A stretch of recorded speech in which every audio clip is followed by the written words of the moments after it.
Movie में हमें दिखाया जाता है ईयर 2120 इंसानों ने 3 तरीके निकाल लिए हैं इमोर्टल रहने के, यानी हमेशा जिंदा रहने के। पहला तरीका है साइबरनेटिकली इनहेंस किए गए इंसान, जिन्हें साइबॉर्ग्स का नाम दिया गया है। दूसरा तरीका है आर्टिफिशियली इंटेलिजेंट बीइंग्स, जिन्हें सिंस कहा जाता है। और तीसरी है सिंथेटिक बीइंग्स, जिनमें थोड़ी बहुत इंसानों जैसी कॉन्शियसनेस भी है, लेकिन साथ ही साथ वो सिंथेटिक भी हैं, तो उन्हें हाइब्रिड्स का नाम दिया गया है, यानी मिली जुली स्पीशीज। अब इन तीनों टेक्नोलॉजीज में से जो भी टेक्नोलॉजी प्रिवेल करेगी, यानी कि सबको अपने अंडर ले आएगी, वही दुनिया को रूल करेगी। फिर हमें एक स्पेसशिप दिखाया जाता है जिसका नाम है माजिनो। वो पिछले 65 साल यानी 65 ईयर्स से एक मिशन पर है। हम देखते हैं कि कुछ स्लीपिंग पोर्ट्स हैं जिसमें कुछ लोग सो रहे हैं और उस नींद को नाम दिया गया है क्रायो स्लीप का। वहाँ से कुछ लोग बाहर निकलते हैं जिन्हें क्रू मेंबर्स का नाम दिया गया है। वो अपनी नींद से ब्रेक लेने के लिए उठे थे। यहाँ पे कैप्टन डिन्सडेल बोलता है कि कॉम्स डाउन है और लॉग फाइल्स करप्टेड है, पर हो सकता है कि ये कोई ग्लिच हो। और वैसे भी तुम लोग बहुत ज्यादा फ्यूल बर्न कर रहे हो, तो मैं चाहता हूँ कि किसी एक सिस्टम को तो शट डाउन कर दो। यहाँ पर एक मैकेनिक बोलता है कि मुझे लगता है कि आपने स्पेसशिप पर जो एलियंस बिठा रखे हैं उनमें से किसी एक से छुटकारा पाना होगा, या शायद सभी क्रिएचर से। लेकिन सिक्योरिटी साइबॉर्ग उन्हें याद दिलाता है कि नहीं, हमारे मिशन का मेन कैरेक्टर तो यही क्रिएचर्स हैं, इनके बगैर हमारी रिसर्च का कोई फायदा नहीं है। इसके बाद एक साइंटिस्ट हमें इन्हीं अजीबोगरीब एलियंस को कुछ खाना खिलाते हुए नजर आता है। कुछ क्रिएचर्स स्मॉल हैं, छोटे हैं, कुछ कैप्सूल्स में रखे गए हैं, लेकिन कुछ बहुत बड़े और खतरनाक क्रिएचर्स भी हैं। सब सिस्टम्स को चेक कर लिया जाता है कि कोई कमी तो नहीं रह गई है। अब क्रू वापस स्लीप पर जा सकता है, उसी क्रायो स्लीप पर जिससे उन्होंने ब्रेक ली थी। दूसरी तरफ हम जमीन पर देखते हैं कि एक रिसर्च फैसिलिटी है जिसे नेवरलैंड का नाम दिया गया है। वो एक कॉर्पोरेशन से बिलोंग करती है। वहाँ पर हमें एक लड़की दिखाई जाती है जिसका नाम है मार्सी। उसे कोई स्कॉर्पियंस के बारे में सिखा रहा है, लेकिन तभी वहाँ पर एक डॉक्टर आती है जिनका नाम है सिल्विया। वो अनाउंस करती है कि सब कुछ तैयार है। पता चलता है कि मार्सी कुछ बीमार है और उसे ऑपरेटिंग रूम की तरफ ले जाया जा रहा है ताकि उसका दिमाग किसी सिंथेटिक बॉडी में शिफ्ट किया जा सके। कंपनी फाउंडर बोलते हैं कि मार्सी पहली ऐसी इंसान होगी जिसका ह्यूमन बॉडी से सिंथेटिक बॉडी में ट्रांसफर किया जा रहा है, और वही पहली हाइब्रिड बनेगी। अब यहाँ पर मार्सी को मशीन से कनेक्ट कर दिया जाता है। उसे अपने बचपन की यादें आने लगती हैं। जैसे जैसे उसका दिमाग नए जिस्म में जा रहा होता है, वो सब कुछ रिविजिट करती है अपनी चाइल्डहुड मेमोरीज से। कुछ देर बाद हम देखते हैं कि मार्सी बिल्कुल हेल्दी है और बहुत अमेजिंग चीजें कर सकती है, जैसे कि जंपिंग, और वो भी बहुत ऊंचाई से। अब उसे नाम दे दिया जाता है वेंडी का। और सबसे बड़ी बात ये कि क्योंकि सिंथेटिक बॉडीज ग्रो नहीं कर सकती, तो उसे पहले से ही अडल्ट बॉडी दी जाती है। लेकिन जाहिर है कि उसका दिमाग तो अभी भी बच्चों वाला है। कर्श एक्सप्लेन करता है कि फेक बॉडीज ऐसे हार्मोन्स नहीं बना सकती जिस तरह के इंसानी जिस्म बना सकता है, ऐसे इमोशंस और ऐसे मूड्स जो ह्यूमंस के होते हैं। तो अब वेंडी के पास ऐसे कोई इमोशंस नहीं होंगे। डॉक्टर सिल्विया बताती है कि फैसिलिटी पर और भी बच्चे आने वाले हैं और कॉर्पोरेशन को उनकी मदद करनी होगी इसी ट्रांजिशन के लिए। जैसे ही वो बच्चे आ जाते हैं तो वेंडी उनके साथ बहुत बातें करती है और उन्हें अपनी नई बॉडी दिखाती है कि कितनी स्ट्रॉन्ग है। वो बच्चों को अपने आर्म्स पर हैंग भी करती है, यानी लटकाती भी है। एक एक करके सब बच्चों को उनकी नई बॉडीज मिल जाती हैं और वो अपनी बीमारी के बारे में भूल ही जाते हैं, जैसे कभी उन्हें कोई बीमारी थी ही नहीं। उन सब बच्चों को नाम दिया जाता है लॉस्ट बॉयज का। उधर माजिनो स्पेसशिप पर हम बहुत ही अजीबोगरीब क्रिएचर देखते हैं जो कि शिप में भाग रही होती है। हर तरफ केओस यानी अफरा तफरी होती है और एज यूजुअल जो क्रिएचर्स तबाही करते हैं वो भी। शिव चिल्लाने लगता है और वहाँ पर अलार्म बजने लगता है। मोरो कंप्यूटर रूम में छुप जाता है और शिप की एआई से बात करने लगता है। बताता है कि सबके सब सैंपल्स अब जा चुके हैं, हम उनको खो चुके हैं। तभी वहाँ पर अचानक से सेवेरी भी आ जाती है जो कि दरवाजा जोर जोर से बजाने लगती है, लेकिन इसकी बजाय कि मोरो दरवाजा खोलता, वो अपने आर्म को एक ब्लो टॉर्च में बदल लेता है और दरवाजे को सील शट कर देता है। और अचानक से वहाँ पर एक क्रिएचर आ जाती है जो कि सेवेरी को अटैक करके मार देती है। मोरो एआई से कहता है कि सबके सब क्रू मेंबर्स मर चुके हैं। तभी वही क्रिएचर दरवाजा बजाने लगता है और शीशा तोड़ते हुए अंदर आ जाता है। मोरो एआई से कहता है कि शिप को जल्द से जल्द अर्थ पर क्रैश करना होगा क्योंकि यही क्रिएचर्स हमारी प्रायोरिटी हैं। अब यहाँ पर मोरो एक पोर्ट में छुप जाता है। वो एलियन अंदर आकर उस पोर्ट पे पीटता तो है लेकिन कोई असर नहीं होता। मोरो जमीन पर लैंड करने के लिए, यानी जमीन पर क्रैश लैंडिंग करने के लिए तैयार होता है। दूसरी तरफ हम देखते हैं कि हर्मिट एक ऐसे शहर में पहुंचता है जिसका नाम है न्यू सायम। उस शहर को वही कॉर्पोरेशन चला रही है। वेंडी उसको सिक्योरिटी कैमरा पर देखती है और यहाँ पर उसकी स्टोरी बताई जाती है कि वो भी उसी कॉर्पोरेशन के लिए काम करता है और उसे लगता है कि उसकी बहन मार्सी मर चुकी है। जब वो उसको देखती है तो उसे दोबारा से अपने बचपन की यादें आने लगती हैं। जब हामिद छत पर होता है, अपने कोवर्कर से बात कर रहा होता है, उसे अचानक से लगता है कि बिल्डिंग हिल रही है और उसी वक्त माजिनो उस शहर में क्रैश कर जाती है बहुत बड़े एक्सप्लोजन के साथ। हामिद और उसकी टीम नीचे पहुंचते हैं ताकि जल्द से जल्द लोगों को वहां से निकाला जा सके और वो मलबे के नीचे भी ना आ जाएं। इस चीज़ के लिए उन्हें गाइड किया जा सके। जितनी देर में टीम देख रही होती है कि कहीं कोई सर्वाइवर है तो उसे बचाया जा सके, उतनी ही देर में वो शिप के पास आ जाते हैं। वो एक होल से अंदर जाते हैं जो उन्हें एक होल तक ले जाता है। वापिस आते हैं मोरो की तरफ, जो कि अपना ट्रांसफॉर्म बाजू यूज़ करता है इम्पैक्ट रूम से बाहर आने के लिए। वो शिप में घूम रहा है और वहाँ पर उसे हर जगह पर क्रू की बॉडीज मिलती हैं। जब वो हामिद की टीम को सिक्योरिटी कैमरा पर देखता है तो वो शिप कंपनी को कॉल करता है कि उन्हें ऐसा करने से रोका जाए, उन्हें वार्न करता है। यहाँ पर वेंडी, जो कि सब कुछ सिक्योरिटी फुटेज पर देख रही थी, वो कहती है कि हमें अपनी टीम को भी भेजना चाहिए। अब उसकी टीम भी कर्श की सुपरविजन में वहाँ से चल पड़ती है।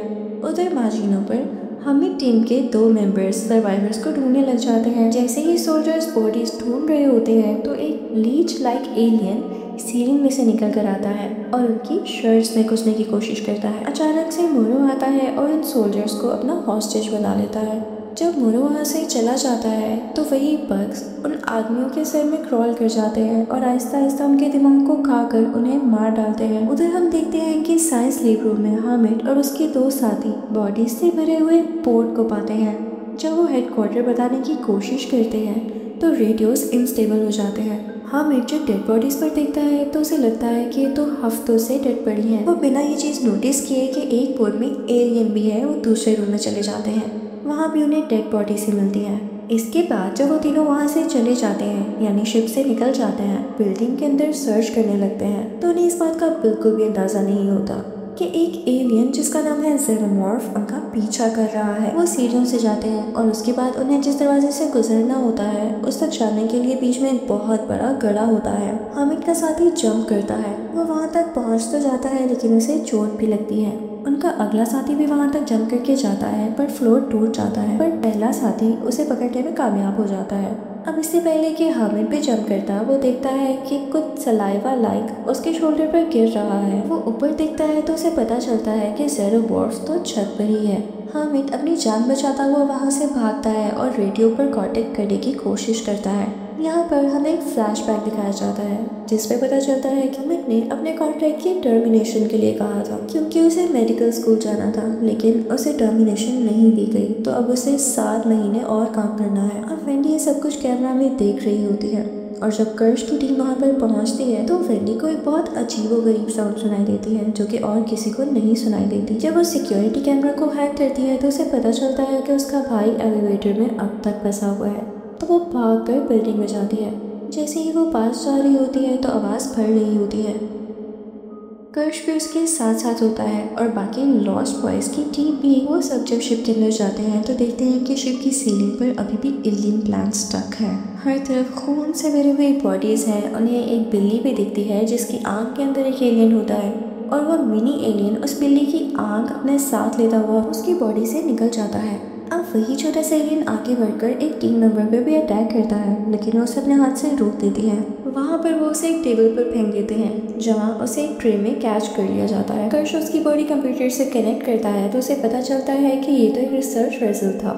उधर हामिद अपनी रिसर्च जारी रखता है। उसे वहाँ पर एक आदमी मिलता है, वो साथ जाते हैं और एक अपार्टमेंट का दरवाज़ा नॉक करते हैं। वहाँ पर एक कॉस्ट्यूम पार्टी चल रही होती है। तभी वहाँ पर जेनोमॉर्फ आता है और फौरन से हामिद के साथ जो आदमी होता है उसे मार डालता है और उसे उठा कर फेंकता है, जिसकी वजह से उस आदमी के पास जो रखी गन होती है वो एक्टिवेट हो जाती है और उसकी वजह से जो कॉस्ट्यूम पार्टी का होस्ट होता है वो डर के मारे अंदर भाग जाता है, लेकिन दरवाज़ा खुला रह जाता है और जेनोमॉर्फ पार्टी को क्रैश कर देता है। वहाँ पर मौजूद सबके सब गेस्ट को मारने लगता है। हामिद के साथ जो आदमी था वो उसकी बॉडी को उठाकर हामिद की तरफ फेंकता है। अब पूरा का पूरा कमरा लाशों से भरा हुआ है। जब सारे के सारे गेस्ट मर जाते हैं, यानी उनको जेनोमॉर्फ मार डालता है। तो अब जेनोमॉर्फ बालकनी से छलांग लगाता है हर्मिट को भी मारने के लिए, लेकिन तभी वहाँ पे मोरो आ जाता है और अपनी इलेक्ट्रिकल गन को यूज करते हुए जेनोमॉर्फ को स्टन कर देता है और उसके बाद हर्मिट को भी। जब वो एलिवेटर तक पहुंचता है तो उसको उस कॉर्पोरेशन के सोल्जर्स घेर लेते हैं जो उसे अरेस्ट करने की कोशिश करते हैं। अब इनके आर्ग्यूमेंट की वजह से जेनोमॉर्फ को टाइम मिल जाता है कि वो दोबारा से जाकर उन तक पहुंच सके और उन्हें जान से मार सके। वो मोरो को मारने के लिए तैयार होता है, लेकिन कुछ आवाज़ें सुनता है, वहाँ से भाग जाता है। कर्श उधर दूसरी तरफ कंप्यूटर फाइल्स पर देख रहा है जहाँ उसे एक फुटेज मिलती है कुछ क्रीपी एग पैचेस की। वो ये बात वेंडी को बताता है। वो ये भी चीज़ पढ़ता है कि अभी कुछ 5 अनडिस्कवर्ड स्पीशीज, यानी कुछ ऐसे स्पीशीज जिनका कुछ पता लग नहीं सका, वो भी आ रही हैं। कैवलियर उनसे कांटेक्ट करता है और उनसे कहता है कि सबकी सब जिंदा स्पीशीज को वहाँ पर भेजो। जब हर्मिट जागता है तो वो इर्द गिर्द देखने लगता है। वो काफ़ी एक्सपेंसिव अपार्टमेंट लग रहा होता है। उसे एक ऐसी फुटबॉल भी मिलती है जिस पर साइन हुए होते हैं। उसे अपने बचपन की याद आने लगती है और उस लम्हे उसे वेंडी ढूंढ निकालती है। आहिस्ता से वो उन्हें अपने साथ आने के लिए कहती है। वो तीनों एलिवेटर की तरफ बढ़ जाते हैं और उन्हें ये मालूम नहीं होता कि शाफ्ट में कोई और भी मौजूद है। जैसे कि वो कॉरिडोर की तरफ जा रहे होते हैं, वेंडी हर्मिट को बताती है कि वो असल में कौन है। हर्मिट को उसकी बात पे यकीन नहीं आता और उससे वो बचपन के सवाल पूछने लगता है ये जानने के लिए कि क्या वो वाकई सच बोल रही है। जब वो सारी बातों का जवाब दे देती है तो हर्मिट रोने लग जाता है और उसे गले से लगा लेता है। उसके बाद इन तीनों को एक एग पैच मिलता है। वेंडी को अजीबोगरीब आवाज़ें आने लगती हैं। एक अंडा आहिस्ता से मूव कर रहा होता है। जेनोमॉर्फ भी अचानक उस कमरे में आ जाता है और हर्मिट को अपने साथ ले जाता है। वेंडी उनके पीछे भागने लगती है। हर्मिट अभी शिपिंग कंटेनर में होता है। जेनोमॉर्फ वहाँ पर आता है और उन पर ग्राउल करता है। वेंडी और हर्मिट को उसके चलने की आवाज़ें आती हैं जो कि कंटेनर के ऊपर की तरफ से आ रही थी। वेंडी थोड़ा इंतजार करती है और सही मौका देखते हुए सीलिंग को स्टैब करने लगती है ताकि वो उसको नुकसान पहुंचा सके। उसका खून बहने लगता है और उसका खून इस कदर एसिडिक था कि सीलिंग में होल ही हो जाता है। उसके बाद जेनोमॉर्फ कंटेनर को पुश करता है। वो गिर जाता है। हर्मिट अब वेंडी को नहीं देख पा रहा था। जेनोमॉर्फ हर्मिट की तरफ बढ़ता है, लेकिन वेंडी उसे पीछे से हुक डालते हुए खींच लेती है। वो उसे दरवाजे की तरफ खींचती है और हर्मिट उसे बंद कर देता है, जिसके बंद होने की वजह से एलियन का इनर जो कट हो जाता है। लेकिन वह वसीला जेनोमॉर्फ अपने साथ साथ वेंडी को भी दरवाजे के अंदर खींच लेता है। हर्मिट केवल को बाइट करता है ताकि वो दरवाजे को दोबारा से खोल सके। दरवाज़ा खुल तो जाता है, लेकिन वो ये देख के हैरान रह जाता है कि जेनोमॉर्फ की बॉडी कुछ डैमेज हो रही है। यहाँ पे हर्मिट और वेंडी बेहोश हो जाते हैं। होश में आने के बाद हर्मिट को उसकी शेडिंग दिखती है। उधर हम मोरो को देखते हैं जिसका ब्रेन अभी भी कंप्यूटर से जुड़ा है। कर्श और मोरो का आर्ग्यूमेंट हो जाता है कि शिप अब किससे बिलोंग करती है। उसी दौरान एक एग खुल जाता है और मोरो बाहर की तरफ जंप लगा देता है। उसके बाद कॉर्पोरेशन टीम आती है जो कि लॉस्ट बॉयज को, रेस्क्यू टीम को और एलियन सिंबल्स को उठाकर नेवरलैंड लेकर जाने लगती है, जबकि सिल्विया वेंडी पर अपना काम कर रही होती है कि वो उसे ठीक कर सके। कर्श जब भी किसी अंडे को खुलता हुआ देखता है तो परेशान हो जाता है। अभी भी एक अंडा खुलता है और उसे ड्रैग करके ले जाता है। उन्हें एहसास होता है कि अंडे तभी रिएक्ट करते हैं जब उनके सामने कोई ऑर्गेनिक लाइफ होती है। सो कैवलियर कर्श को चार्ज ऑफ एलियन बना देता है। हम शाम को देखते हैं कि मोरो किसी न किसी तरह शहर में पहुंच चुका है। वो किसी रैंडम इंसान से उसका फ़ोन छीन लेता है और कॉर्पोरेशन की सीईओ को कॉल करता है। वो उसे बताता है कि उसके पास डेटा तो है लेकिन क्रिएचर्स नहीं है, लेकिन वो प्लान कर रहा है उन्हें वापस लेके आने के लिए, क्योंकि वो पूरी ज़िंदगी इसी पर ही तो काम करता रहा है। यहाँ पर हमें ये भी पता चलता है कि मोरो की एक बेटी भी थी। दूसरी तरफ हम देखते हैं कि वेंडी को होश आ चुका है और अब वो कुछ बेहतर महसूस कर रही है, लेकिन उसे अजीबोगरीब आवाज़ें अब भी आ रही हैं, तो उनका पीछा करती है। उधर लैब में कर्श और 2 लॉस्ट बॉयज एक अंडे को काटते हैं। उन्हें उसमें से एक एलियन मिलता है जिसका नाम फेस हगर है और उसकी इतनी बुरी आवाज़ होती है कि वेंडी कोलैप्स कर जाती है।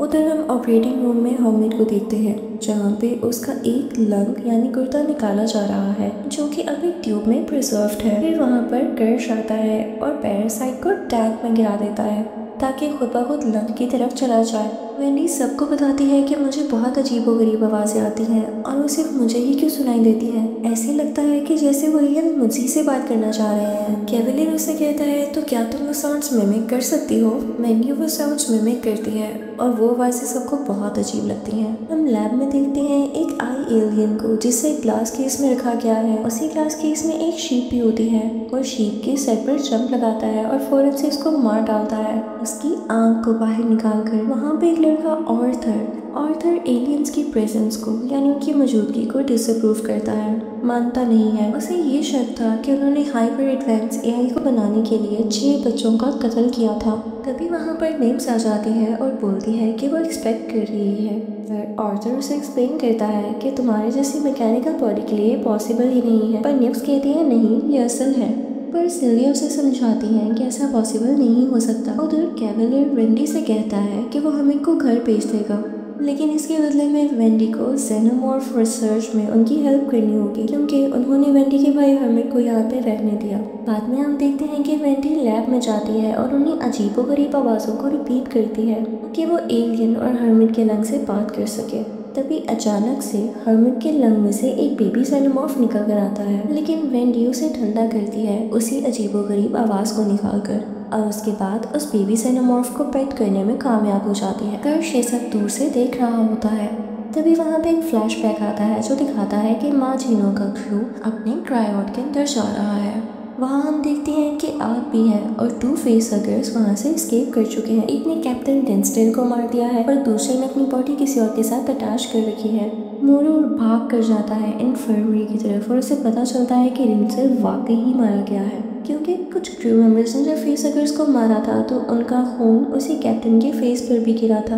ब्रोंकी अभी भी जिंदा है तो वो सब अग्री करते हैं कि उन्हें उसी क्रीचर के साथ क्रायो स्लीप पर भेज देते हैं, लेकिन एट द एंड उनका ये प्लान फेल हो जाता है और वो फेसहगर ब्रोंकी को मार डालता है और फिर पोर्ट को ब्रेक करता हुआ वहाँ से निकल जाता है। मोरो एक आदमी को एक इलेक्ट्रिक स्टन गन देता है। क्रू मेंबर्स में से कुछ लोग भी उठ जाते हैं। उसी दौरान वो लोग नोटिस करते हैं कि एक और एलियन एस्केप कर चुका है। अब वहाँ पर एक क्रू मेंबर की तबीयत उन्हें कुछ ठीक नहीं लगती।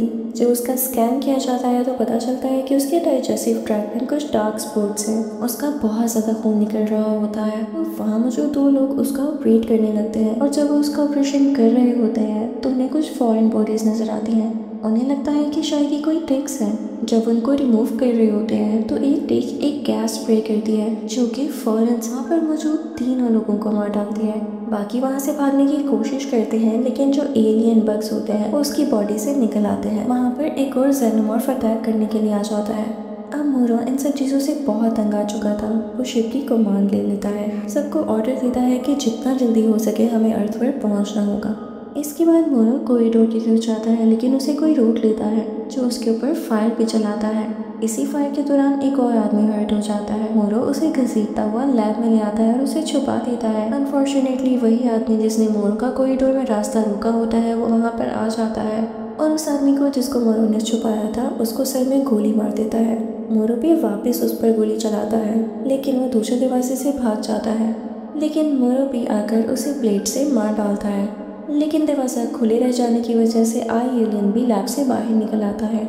उस तरफ हम मेडिकल बे का सीन देखते हैं जहाँ पर जेनोमॉर्फ आकर ज़वेरी के पीछे आता है और उसकी टांगों पर अपनी टेल मारता है ताकि वो गिर जाए। ज़वेरी फौरन से भाग जाती है और दरवाज़ा बंद कर लेती है, लेकिन जेनोमॉर्फ दरवाज़ा खोलता है और उसका पीछा करने लगता है। दूसरे रूम में ज़वेरी को एक ब्लू टॉर्च मिलती है जिससे वो दरवाजे को सील कर देती है। मोरो भी खुद को कंप्यूटर रूम में छुपा लेता है और बाहर जेनोमॉर्फ से जो भी फाइट कर रहा होता है वो उसे अपनी टेल से इतनी बार मारता है कि उसकी बॉडी यूजलेस हो जाती है और उसकी बॉडी से आई एलियन बाहर आकर जेनोमॉर्फ के फेस पर चढ़ जाता है और यहाँ पर ज़वेरी को भी मौका मिल जाता है भागने के लिए। लेकिन जब वो मोरो से मदद मांगती है तो वो दरवाज़ा सील कर देता है एक ब्लू टॉर्च के साथ। उसे कोई फर्क नहीं पड़ता कि बेशक जेनोमॉर्फ के अटैक से ज़वेरी मर ही जाए। कुछ ही देर में अर्थ पर शिप क्रैश हो जाती है और चंद ही दिनों बाद मोरो उसी कॉर्पोरेशन से मिलता है और उनसे वादा करता है कि वो एलियन सैंपल्स को वापस लेकर आएगा। वो ये भी प्लान करता है कि वो कैवलियर को मार डालेगा। हमें दिखाया जाता है कि बेबी जेनोमॉर्फ को लॉक किया गया है, लेकिन वेंडी उसे बात करने के लिए उसे विजिट करती रहती है और हमें अपनी बहन के लिए परेशान है। हमें उसे कहता है कि हमें यहाँ से निकल जाना चाहिए, पर वेंडी अभी भी यहाँ पर रहकर कुछ रिसर्च करना चाहती है। दूसरी तरफ हम निब्स को देखते हैं जो कि अपना टेस्ट करवा रही होती है, क्योंकि उसे लगता था कि जैसे वो एक्सपेक्ट कर रही है। साइंटिस्ट कुछ समझ नहीं पाते तो एक लड़का कहता है कि उसका माइंड वाइप कर दो। आर्थर एक बहुत काइंड साइंटिस्ट होता है, वो मना कर देता है, लेकिन डॉक्टर सिल्विया एग्री कर लेती है और आर्थर को निकाल दिया जाता है। उधर हम देखती है कि वो कॉर्पोरेशन और कैवलियर एलियन क्रैश के लिए एक दूसरे को ब्लेम कर रही होती है। निब्स की मेमोरी वाइप होने के बाद वेंडी सिल्विया से कन्फ्रंट करती है। वो उससे कहती है कि प्रॉब्लम्स एलियन नहीं बल्कि तुम हो। उसी वक्त लैब में एक एक्सीडेंट होता है जब एक आदमी गलती से एक एलियन सेल खोल देता है और एलियन उस पर एसिड फेंककर उसे मार डालता है। अब उधर आर्थर और एक और आदमी लैब में जाते हैं, लेकिन वो आदमी आर्थर को धोखा दे देता है और उसे एलियन के साथ लॉक कर देता है।